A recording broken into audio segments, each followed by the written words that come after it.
नमस्कार, आप देख रहे हैं अपना हरियाणा और आपके साथ मैं हूं विवेक। बड़ी खबर है कि चंडीगढ़, हरियाणा और हिमाचल में आज से स्कूल खुलेंगे। 9वीं से 12वीं तक के छात्र गाइडेंस के लिए आ सकेंगे स्कूल। तो बड़ी खबर हम आपको बता रहे हैं, 9वीं से 12वीं तक के छात्र गाइडेंस के लिए आ सकेंगे स्कूल और इसके लिए अनुमति और सहमति बेहद जरूरी होगी उनके अभिभावकों की। उन्हें स्कूल आने की परमिशन सबसे पहले अभिभावकों को देनी होगी। इसके अलावा छात्रों को आरोग्य सेतु ऐप भी डाउनलोड करना होगा। Mask, social distancing, thermal screening बेहद जरूरी होगी। तो गाइडेंस के लिए ही लोग आएंगे जो छात्र हैं 9वीं से 12वीं तक के, लेकिन उसके लिए जो पैमाना तय किया गया है वो ये है कि सबसे पहले अपने गार्जियंस यानी कि अभिभावकों की सहमति लीजिए, आरोग्य सेतु ऐप भी डाउनलोड करना होगा और इसके अलावा मास्क, सोशल डिस्टेंसिंग और थर्मल स्क्रीनिंग बेहद जरूरी होगा। तो बड़ी खबर हम आपको बता रहे हैं, आज से अच्छी खबर उन छात्रों के लिए, खासकर 9वीं से 12वीं तक के जो छात्र हैं उनके लिए जिन्हें गाइडेंस की जरूरत है और वो चाहते हैं कि स्पेशल गाइडेंस उन्हें मिल सके, इसलिए वो स्कूल आ सकेंगे। इसकी परमिशन है, लेकिन एक परमिशन यानी कि एक अनुमति और लेनी होगी अपने अभिभावकों से कि वो उन्हें परमिशन दे कि आप स्कूल जाएं बेहतर गाइडेंस के लिए। और इसके अलावा आपको जो लॉकडाउन के नियम है, खासकर कोरोना काल में, उन सभी का पालन करना होगा। मसलन कि आपको थर्मल स्क्रीनिंग से लेकर सैनिटाइजेशन और सोशल डिस्टेंसिंग का भी पालन करना होगा। प्रदीप ठाकुर है शिमला से हमारे साथ, हमारे सहयोगी। प्रदीप, अच्छी खबर है उन छात्रों के लिए जो पढ़ाई में दिल लगा रहे थे, लेकिन अब उन्हें एक स्पेशल गाइडेंस की जरूरत है और वो स्कूल जाना चाहते हैं। लेकिन जो चीजें अभी इसमें कही गई हैं, तो आज क्या लग रहा है, जितने छात्र आज स्कूल की तरफ आएंगे, घरों से निकलेंगे, उनके पास ये सारी चीजें होनी चाहिए। मसलन अपने अभिभावकों से भी परमिशन लेनी होगी और उन सभी नियमों का पालन भी करना होगा।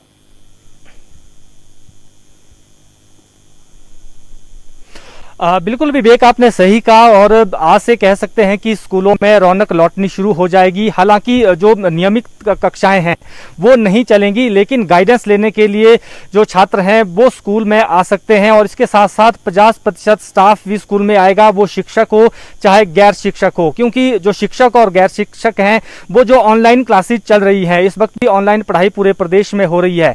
तो इस पढ़ाई को जो है पूरे प्रदेश में वो अब स्कूलों के माध्यम से ही करवाया जाएगा।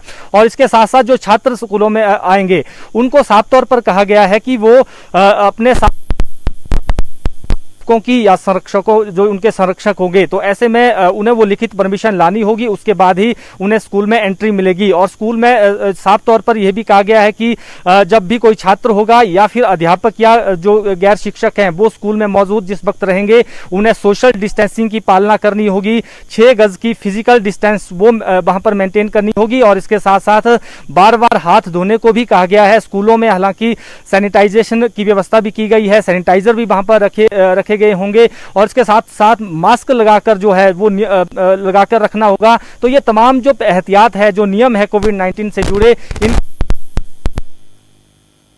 प्रदीप, एक सवाल और भी कि ठीक है नियम कायदे कानून है, लेकिन क्या कोई खास समय भी मुकर्रर किया गया है कि इस छात्र के लिए इतना ही वक्त, क्या समय अवधि क्या है? बिल्कुल, देखिए जो स्कूल खुलने की अवधि रहती है सुबह 10 बजे से लेकर शाम को 4 बजे तक, जो 9वीं से लेकर 12वीं तक के छात्र हैं उस दौरान स्कूल खुला रहेगा और उस दौरान किसी भी समय छात्र स्कूल में आ सकता है और वो गाइडेंस ले सकता है। लेकिन इसके लिए कोई यह नहीं है कि आप 1 घंटे के भीतर ही आए या फिर सिर्फ 2 घंटे का समय निर्धारित किया गया हो। सिर्फ जो स्कूल की टाइमिंग रहती है सुबह 10 बजे से लेकर शाम के 4 बजे तक की, वही टाइमिंग रहेगी और इस दौरान कभी भी जो छात्र है वो स्कूल में आ सकता है और अपने शिक्षकों से मार्गदर्शन प्राप्त कर सकता है। कुल मिलाकर कह सकते हैं कि बड़ी कक्षाएं हैं 9वीं से लेकर 12वीं तक की। तो आगे जिस तरह से बोर्ड की जो परीक्षाएं होती हैं, या ये इसमें से 10वीं और 12वीं बोर्ड की परीक्षाएं हैं, हिमाचल प्रदेश में एक कंपटीशन भी रहता है।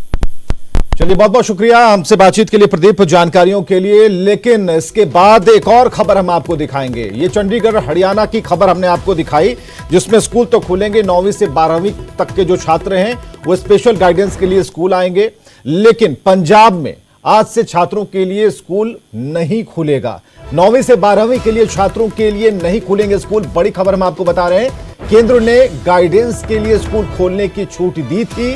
टीचिंग और नॉन टीचिंग स्टाफ को जाने की इजाजत है। सिर्फ 50% स्टाफ को स्कूल जाने की इजाजत मिली। पीएचडी स्कॉलर्स के लिए उच्च शिक्षण संस्थान खुलेंगे। इसके अलावा कॉलेज और कोचिंग संस्थान फिलहाल बंद रहेंगे। तो ये जो खबर है वो पंजाब के लिए है कि पंजाब से जो खबर आ रही है उसके मुताबिक आज से छात्रों के लिए स्कूल नहीं खुलेंगे। 9वीं से 12वीं के छात्रों के लिए स्कूल नहीं खुलने वाले हैं। केंद्र ने गाइडेंस जरूर दी थी कि स्कूल खोली जा सकती है, जो छात्र गाइडेंस लेने के लिए जा सकते हैं, लेकिन टीचिंग और नॉन टीचिंग स्टाफ को जाने की इजाजत दी गई है। सिर्फ 50% स्टाफ को स्कूल जाने की इजाजत मिली है।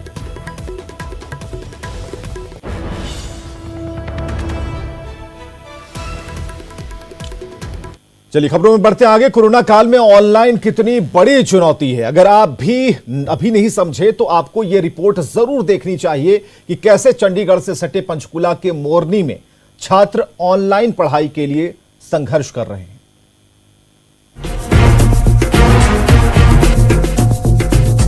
इतने बड़े पेड़ों पर चढ़ना, इन शाखाओं पर बैठना इन लड़कियों का शौक नहीं बल्कि उनकी मजबूरी है।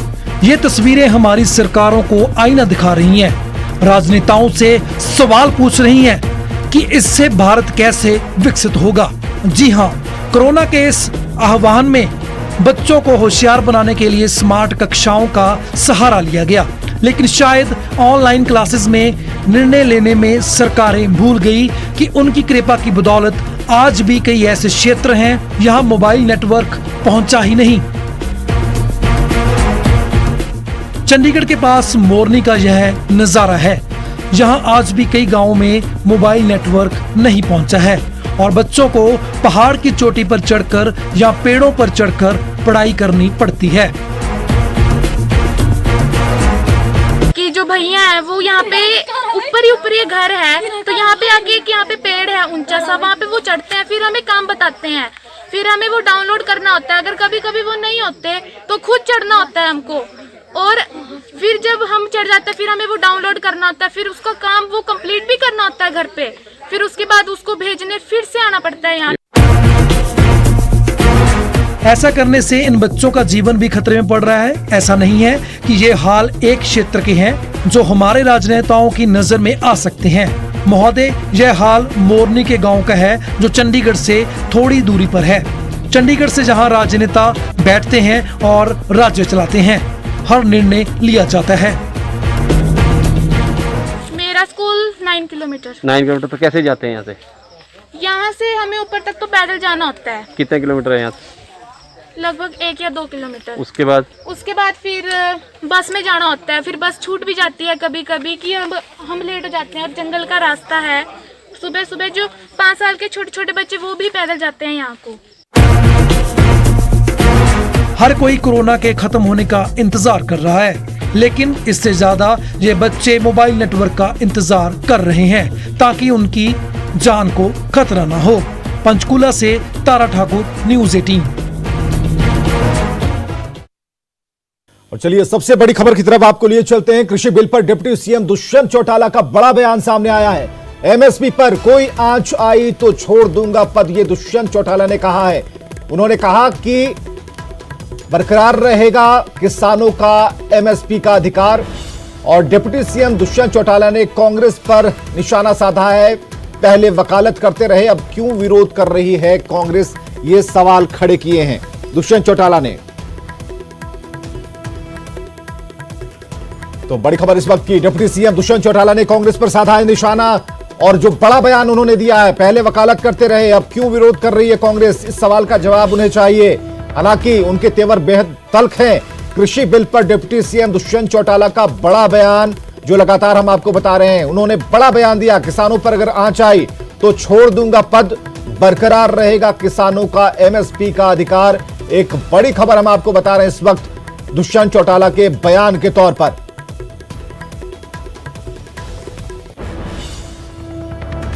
और मनोज कुमार है हमारे साथ, हमारे सहयोगी चंडीगढ़ से। मनोज, बहुत बड़ा बयान दिया है, लेकिन जो इस बिल के प्रावधान है, जो नियम है, उसके पक्ष और विपक्ष की दोनों बातों को अगर देखें तो अच्छा है कि कृषि को उन्नत करने के लिए, जो कृषक हैं उनके हाथों को मजबूत करने के लिए एक आधार दिया गया है।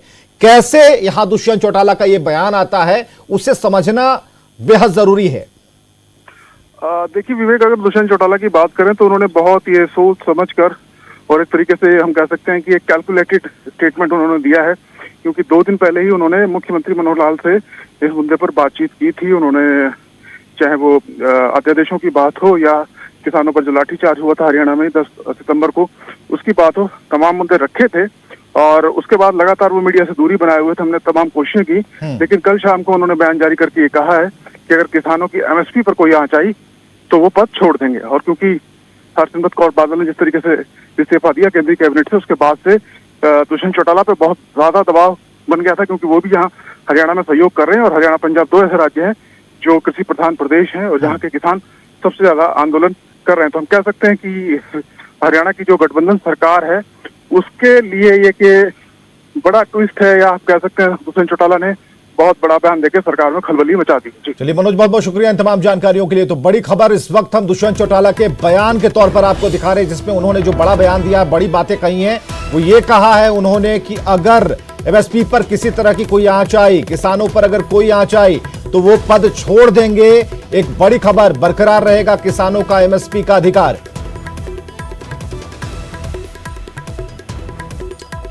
खबरें लगातार जारी हैं, आप बने रहिए हमारे। आप देख रहे हैं अपना हरियाणा। कृषि बिल पारित होने पर मुख्यमंत्री ने दी है बधाई। जी हां, सही सुन रहे हैं आप, मनोहर लाल ने किसानों को शुभकामनाएं दी हैं। बिचौलियों के चंगुल से मुक्त हुए हैं किसान, ये कहना है। तो मनोहर लाल ने किसानों को शुभकामनाएं दी हैं। बड़ी खबर इस वक्त की हम आपको बता रहे हैं, बिचौलियों के चंगुल से मुक्त हुए हैं किसान। किसानों की आय वृद्धि की दिशा में एक बेहतर कदम मानते हैं मुख्यमंत्री।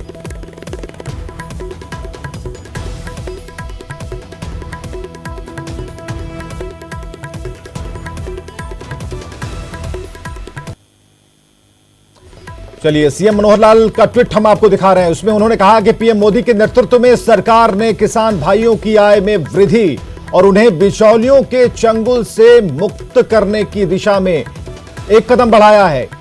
इस ऐतिहासिक अवसर पर मैं देश प्रदेश के सभी किसान भाइयों को शुभकामनाएं देता हूं।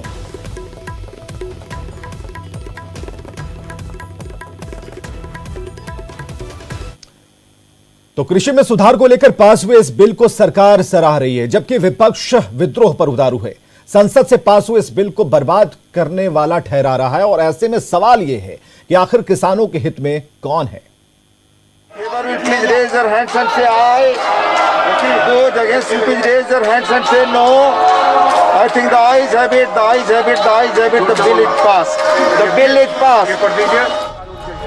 विपक्षी दलों के भारी हंगामे के बीच राज्यसभा से भी कृषि विधेयकों को पारित कर दिया गया, लेकिन बिल पास होने के बाद विपक्ष के 12 सांसद सदन में ही धरने पर बैठ गए। हालांकि कार्यवाही स्थगित किए जाने के बाद प्रदर्शनकारी संसद परिसर में गांधी जी की मूर्ति के पास धरना देने लगे। इतना ही नहीं, नाराज विपक्ष ने राज्यसभा के उपसभापति हरिवंश नारायण सिंह के खिलाफ अविश्वास प्रस्ताव लाया। वोटिंग तक नहीं कराई इस बिल पे। आज बीजेपी के पास नंबर नहीं थे, बीजेपी हार रही थी, ये बिल राज्यसभा में नहीं पास होता। चलिए अब बिल के पास होने से पहले की तस्वीर दिखाते हैं। ये तस्वीरें राज्यसभा में हुए हंगामे की हैं। देखिए कैसे और कहां नारेबाजी की गई। ऐसा लग रहा है जैसे कोरोना का कोई खतरा है ही नहीं। कृषि मंत्री के जवाब से असंतुष्ट कांग्रेस और आम आदमी पार्टी के सांसद वेल में पहुंच गए। टीएमसी सांसद डेरेक ओब्रायन ने उपसभापति के सामने रूल बुक फाड़ दी। हंगामा कर रहे सांसदों ने आसन के सामने लगे माइक को भी तोड़ दिया। देखा आपने? चलिए दोनों तरफ की जुबानी तीर भी सुनिए। सर, सरकारें तमाम उम्र यही भूल करती रही, धूल उनके चेहरे पे थी, वो आईना ही साफ करती रही कि पानी में से बिजली ऐसे निकाल ली जाएगी जैसे दूध और दही में से मक्खन निकाल लिया जाता है, और बिना ताकत का पानी किसानों को चला जाएगा।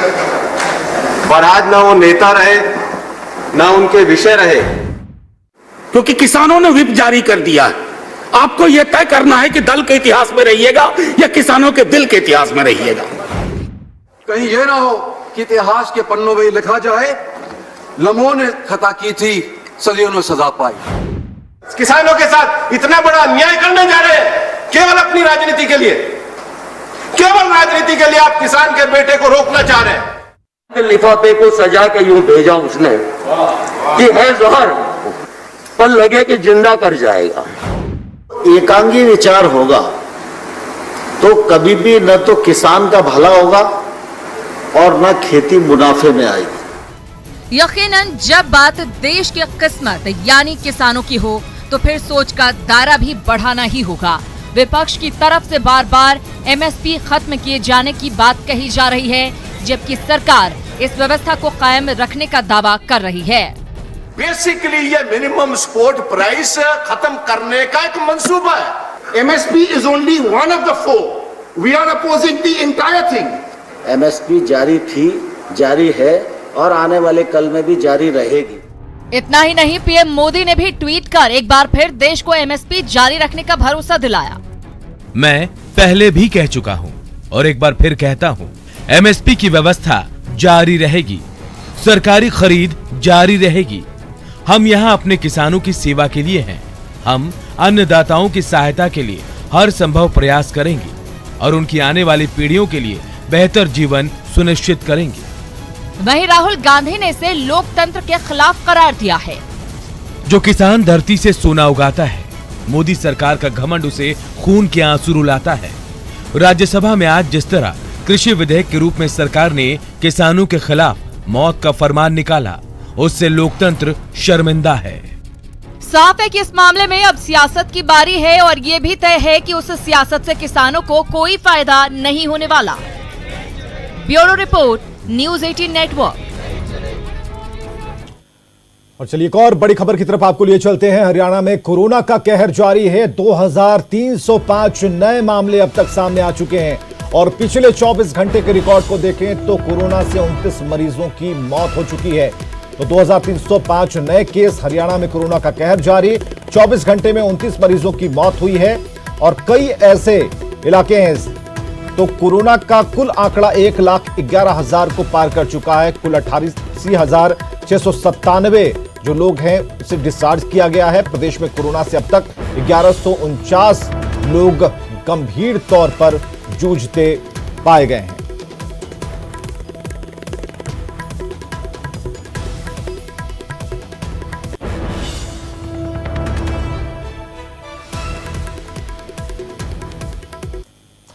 तीन अक्टूबर को देश को समर्पित होगी अटल टनल रोहतांग। इस वक्त की बड़ी खबर हम आपको बता रहे हैं। 3 अक्टूबर को देश को समर्पित होगी अटल टनल रोहतांग। पीएम मोदी करेंगे अटल टनल रोहतांग का उद्घाटन।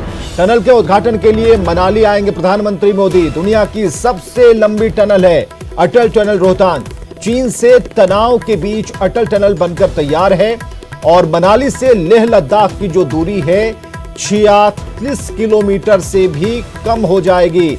सीमा पर अब आसानी से पहुंचेंगे देश के जवान। लाहौल स्पीति की जनता को इसका सीधा फायदा होगा। बर्फबारी से 6 महीने तक देश दुनिया से कट जाता है लाहौल और ऐसे में 10 साल में बनकर ये टनल तैयार है और इसका जो शुभारंभ है वो प्रधानमंत्री के कर कमलों द्वारा होगा। 3 अक्टूबर को देश को समर्पित होगी अटल टनल रोहतांग। और बड़ी खबरें हम आपको बता रहे हैं इससे जुड़ी हुई कि प्रधानमंत्री मोदी अटल टनल रोहतांग का उद्घाटन करेंगे। ये वो टनल है जिसे आप देख पा रहे हैं। एक्सक्लूसिव तस्वीरें हम आपको दिखा पा रहे हैं। ये वो टनल है और इससे जो दूरी है उसे पाटने की कोशिश की गई। और सबसे बड़ी बात की रक्षा विशेषज्ञों की अगर हम माने तो हमारे जवान आसानी से किसी भी मौसम, किसी भी परिस्थिति में उन सीमाओं तक पहुंच पाएंगे देश की रक्षा के लिए।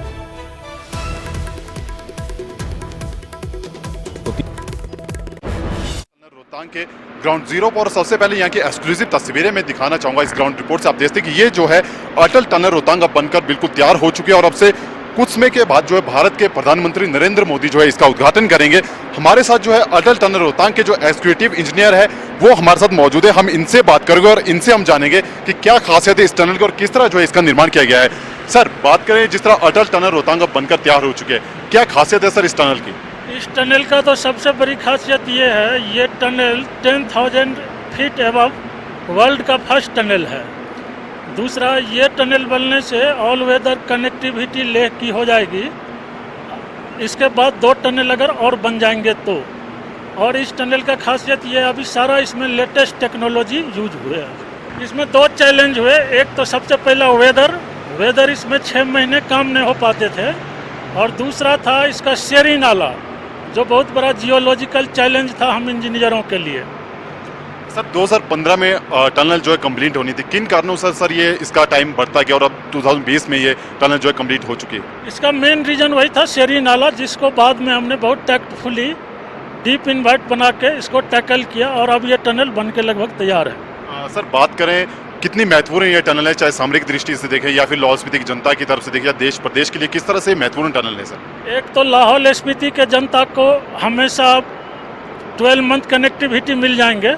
दूसरा, लेह तक का डिस्टेंस जो है 46 किलोमीटर कम हो जाएंगे, और इससे बहुत ज़्यादा फ्यूल और सामरिक दृष्टि से मेरे सेना को बहुत ज़्यादा सहायता मिलेगी। इस टनल के बनने से लोगों को काफ़ी लगेगा BRO अब पूर्ण रूपेण कैपेबल हो गया कोई भी टनल वर्क चैलेंजिंग सिचुएशन में करने के लिए। तो ये थे हमारे साथ रोहतांग टनल के एग्जीक्यूटिव इंजीनियर राकेश कुमार, जिनका कहना है कि ये जो टनल है इसको जो है कंप्लीट होने में लगभग 10 साल का जो इसमें लग चुका, और इन 10 सालों में काफ़ी ऐसे चैलेंज यहाँ पे आए हैं जिसके कारण जो, लेकिन फिर भी जो है ये टनल जो है आज जो है बनकर तैयार हो चुका, और बहुत जल्द जो है अब ये टनल देश को समर्पित होने वाला। और अगली खबर है सोनीपत से, जहां के लड़सौली गांव के पास एक दर्दनाक हादसा हो गया है। गाड़ी में आग लग गई और गाड़ी में ही जलकर ड्राइवर की मौत हो गई है। पुलिस ने शव को पोस्टमार्टम के लिए भेज दिया है। मामले की जांच जारी है। गाड़ी सवार सुरेंद्र दिल्ली से घर जा रहे थे, लेकिन अचानक गाड़ी में आग लग गई। जब तक फायर ब्रिगेड की टीम पहुंची, गाड़ी जलकर खाक हो चुकी थी। तो सोनीपत से बड़ी खबर, जहां मामला दर्ज कर जांच में पुलिस जुट गई है। यही वो गाड़ी है जिसमें जलकर चालक की मौत हो गई, और बताया जा रहा बिल्कुल दिल दहलाने वाला यह हादसा है। जब तक फायर ब्रिगेड की टीम पहुंची तब तक सब कुछ खाक हो चुका था।